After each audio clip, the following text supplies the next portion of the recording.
అమ్మ నాకు రిజల్ట్ వచ్చింది. ఎంత? 8.7 అమ్మా.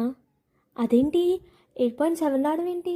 చాలామందికి 9 స్టార్టేగా, నీకెందుకు రాలేదు? ఇన్ని డబ్బులేసి చదివిస్తున్నాగా. అమ్మా నాకు జాబ్ వచ్చింది. ప్యాకేజ్ ఎంత?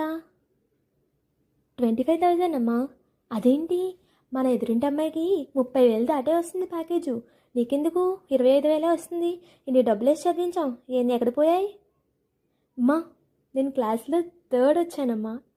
అదేంటి ఫస్ట్ రావాలి కదా, ఇన్ని డబ్బులేసి చదివిస్తున్నావు, ఆ మాత్రం తెలివితేటలు లేవా?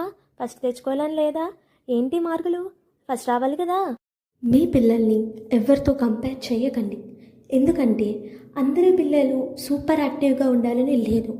కొంతమంది కొంచెం లోలో ఉంటారు, కొంతమంది కొంచెం హైపర్ యాక్టివ్నెస్లో ఉంటారు. అది పేరెంట్స్ నుండే వస్తుంది. పేరెంట్స్ చిన్నప్పుడు యాక్టివ్గా ఉన్నారు అంటే అదే యాక్టివ్నెస్ పిల్లలకు వస్తుంది.